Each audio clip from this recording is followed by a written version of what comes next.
Hello students, now going with the last point of this chapter, that is the computer memory. Computer memory means in which the data is stored, in which the instruction are stored, is called the memory. Now this data is stored in different forms of storage unit. The points that we are going to cover in this computer memory is the storage capacity, primary memory and secondary memory. We will see them one by one. First one is the storage capacity. As you know, for storing any of the data, we require some storage units. These units are in the form of bit. Byte, kilobyte, megabyte, and many more. Mm. As you know that computer stores data in the form of machine language. The text in which we type in English language, the computer doesn't understand that language. The computer convert that language in the machine language in the form of 0 and 1. Computer convert that language in the form of 0 and 1. And this 0 and 1 language, this type of machine language is denoted by the storage units. It is denoted by the storage unit. So the very smaller type of storage unit or the storage capacity is the bit. Bit is denoted bit. Bit is the smallest storage unit in our computer system. It is denoted by bit and it store one bit. You store data in the form of 0 and 1 in the machine language. Now, after bit, next type of storage unit is the byte. Next type of storage unit is the nibble. Nibble is 4 times greater than a bit. So it stores data in the form of, it stores data 4 times multiple of bit. It stores data 4 times multiple of bit. Okay, suppose the bit is the file is of 4 bits. So what it will do? It will multiply 4 bit with 4 nibble 4 times. It is greater than nibble is bigger than 4 times by bit. So it will multiply by it and 4 4s are 16. So your file size will be in nibble. Your file size will be of 16 nibble. See, in the same way, your 1 byte equals to 8 bit. As nibble is 4 times bigger than a bit, in the same way, byte is 8 times bigger than a bit. So if your size of the file which is in bit is 4, so it will multiply 4 multiplied by 8. It will produce the result 32. It will give us the result 32. So here in byte your file size will become 32 in 32 bytes. So your byte is 8 times bigger than it is 8 times multiple of the bit. Next one is kilobyte. As we have seen from bit, nibble is derived. Nibble is came from the bit. Byte is came from the bit, and byte is denoted by capital B. Bit is denoted by small b. Byte is denoted by capital B. In the same way, from byte, kilobyte is derived and it is represented by KB. And 1 kilobyte is always equal to 124 byte. 1024 byte.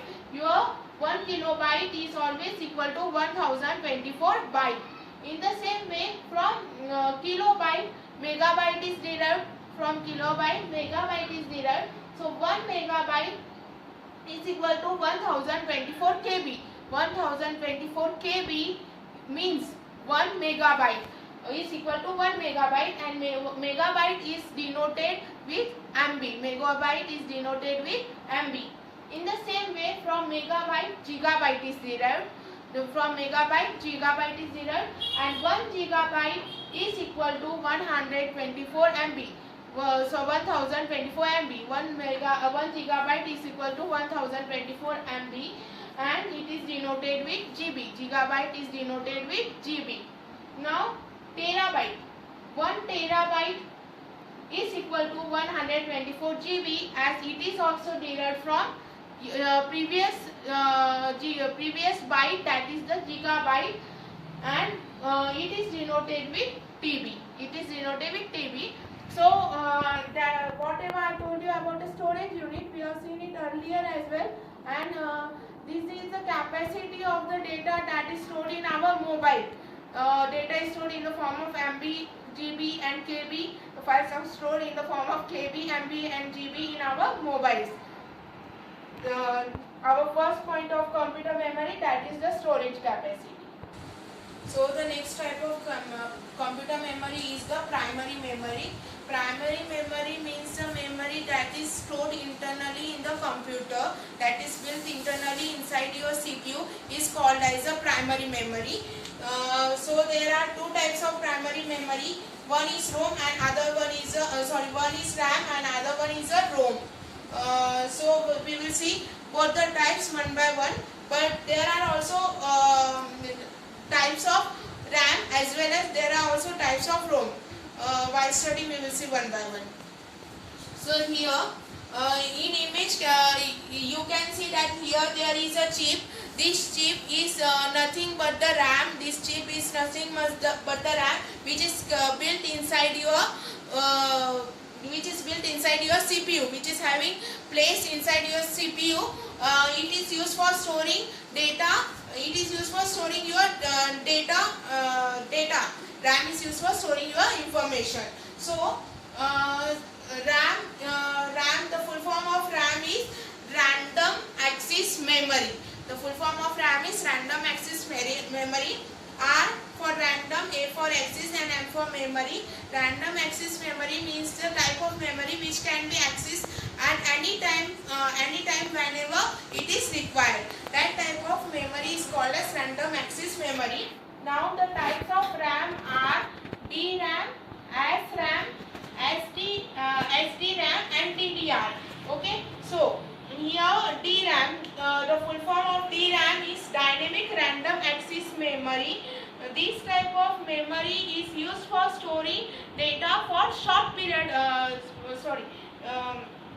Memory is used for storing data for short period of time. Dynamic random access memory is used for storing your data for short period of time. Then your SRAM, static random access memory, it is used for storing your data for long period of time till the long period of time as the power is continuously supplied over it. As the power is continuously being supplied over it stores the data. It works on the power, on the electricity. Now next type of RAM is SDRAM, synchronized dynamic random access memory. Now this type of RAM stores larger volume of data, means it stores data in bigger size. It stores data in bigger size till we can say that till MB, till GB, till terabyte it can store data. So it has much more capacity than the DRAM and SRAM. Next type of RAM is DDR, double data rate memory. The next type of memory is DDR. Now this type of memory stores a higher volume of data, means the bigger data, but it uses less power, less electric power for storing information. So I hope here you have understood the RAM and the types of RAM. Now going with next type of memory, primary memory, that one is the ROM. So here ROM, the full form of ROM is read only memory. Read only memory. The read only memory means this type of memory is one in which we can only read data. We can only read data. So this type of memory is called as read only memory. Like for example, the example of read only memory can be given as Your PDF files means you just before starting, before you got promoted to the next year, you got the question bank and the question paper from your class teachers. Those papers or those soft copy was in the form of PDF. The soft copy was in the form of PDF, the PDF file. In that file, you were only able to read the data, you were not able to write over it. It was not allowing to edit the file and write over it. It is this type of file are only this type of files can only be read. So it is the form of read only memory. But nowadays there are some type of ROM that in which we can erase the data and we can write the data at least once on it, at least one time over it. Okay, so as we go further, there are little bit changes in our products as well. So going with the last point of primary memory, that one is the ROM. I hope that you have understood how does the ROM work or what kind of files are stored in ROM. Now going with each type. First type of ROM is the PROM. PROM, programmable read-only memory. In this type of ROM, we can only in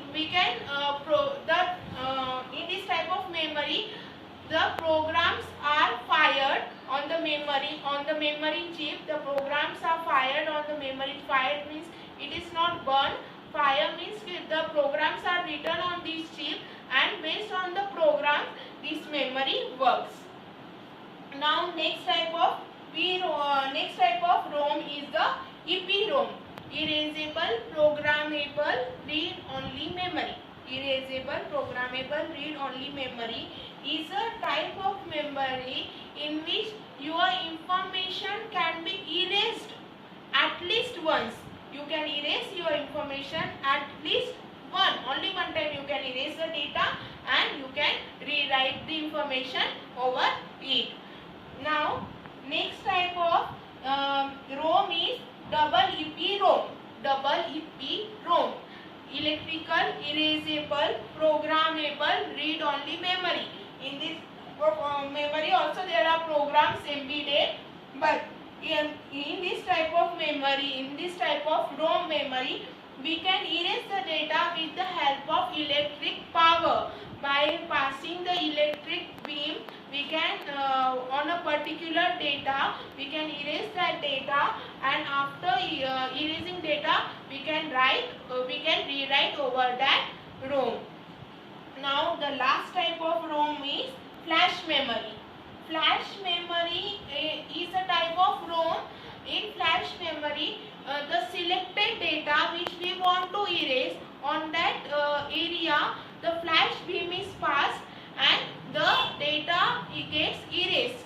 Data gets erased. The particular data होता है, particular selective data that which we want to erase, जो हमें erase करना होता है, on that particular area the flash beam is passed.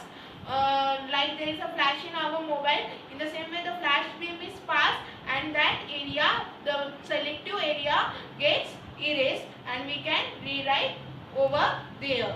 So I hope here you have understood the types of primary memory. Now going with the last type of memory and the last point of this chapter, that one is the secondary memory. Now going with our next point, that is the secondary memory. The secondary memory is used for storing data. For the secondary memory stores data within it and it can be externally connected to our system, to our CPU, to our complete computer system. It can be externally connected. Like secondary memory, we can say like memory card, mobile memory card, or a camera memory card, then pen drive are the secondary memory. Mobile is the secondary memory which can be connected to the computer. Then hard disks, optical discs, in optical discs CD, DVD, and many more other types of secondary memory. Some types of secondary memory we will study in our chapter one by one. The first type of secondary memory in our chapter is hard disk, second optical disk, third Blu-ray disk, and last one is the pen drive. Okay, so here going with the hard disk. Here secondary memory is the first type of secondary memory is hard disk. Hard disk is in the form of a box in which there is a platter. There is a platter and actuator arm which is pointed on the platter, and actuator arm has a copper wire.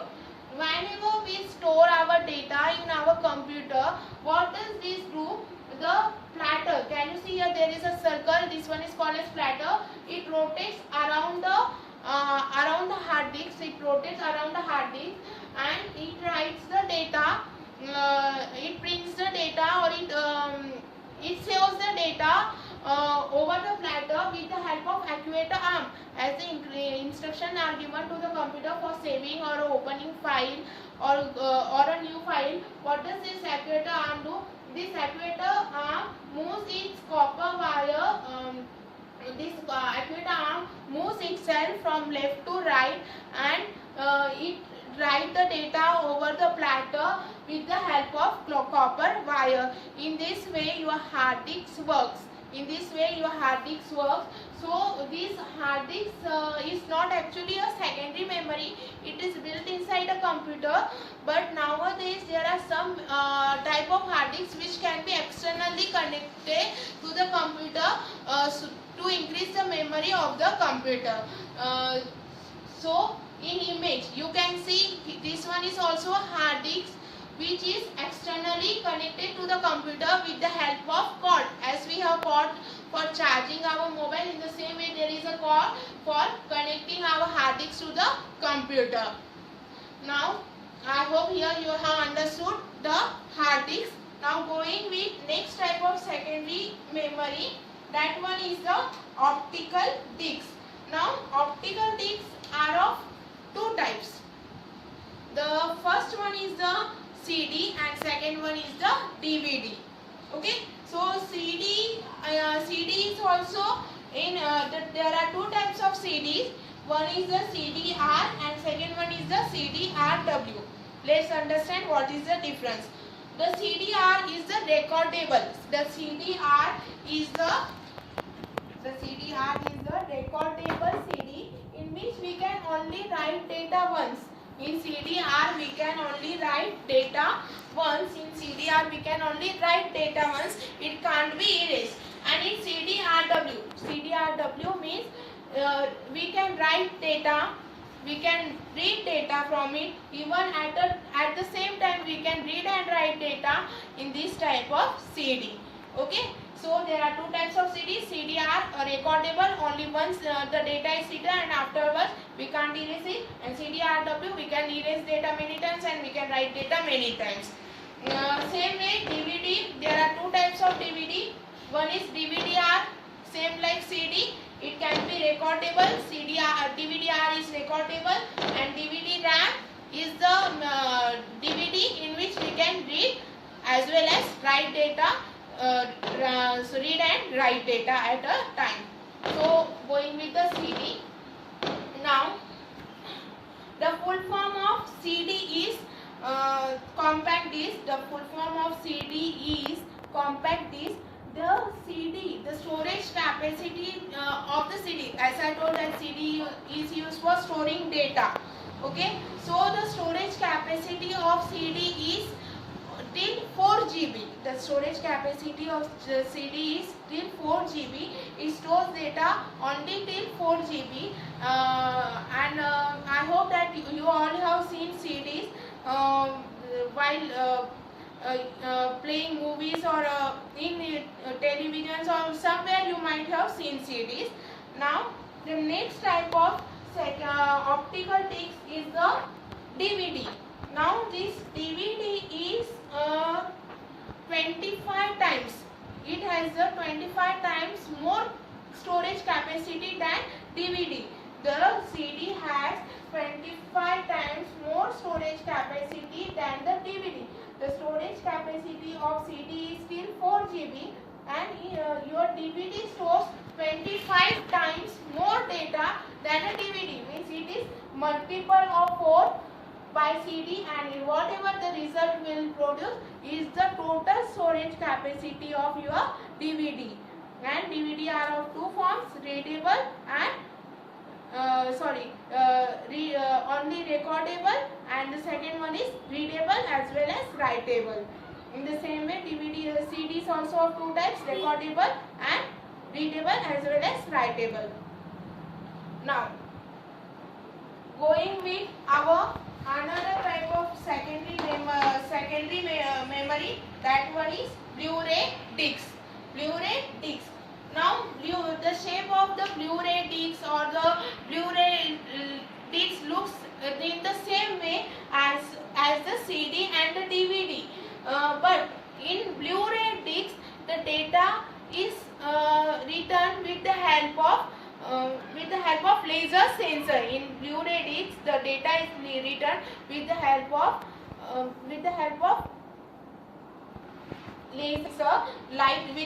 light sensor. In Blu-ray discs, the data is written with the help of light sensor, and the storage capacity of the Blu-ray disc is still 25 MB. Means the capacity to store data of the Blu-ray disc is still 25 MB, and it can store more data than a CD and a DVD, and it uses a light sensor for writing data over it. And now, last type of secondary memory is the pen drive. Now, from you, there is no one who don't know pen drive. Here in my hand, you can see that there is a pen drive, and you all have seen me using pen drive in a computer lab. Okay, when we want to install any of the software on different computers, we make use of a pen drive. From the computer, I take software in my pen drive, and I plug that pen drive to the CPU, and we install the software. Or if we want to from one computer to other computer, we want to send file. What we do, we take it in our pen drive and we send the file using external device called pen drive. So pen drive is a device which is used for storing your files, your movies, your videos, your graphical text, and many more things, and it can be externally connected to the ports in which are in the CPU. So here we have come to our first chapter of computer. Now, after completion of all the videos of first chapter, I will provide you the writing material, and you have to write them in separate notebook, as I hope that you have made one notebook for your language, English, Hindi and Marathi, another notebook for your science and maths, and one notebook you might have made for history and geography. So there is no book again available, so make one separate notebook for computer, and in that same book you have to write your homework as well. So I will provide you it after completion of these videos of chapter 1.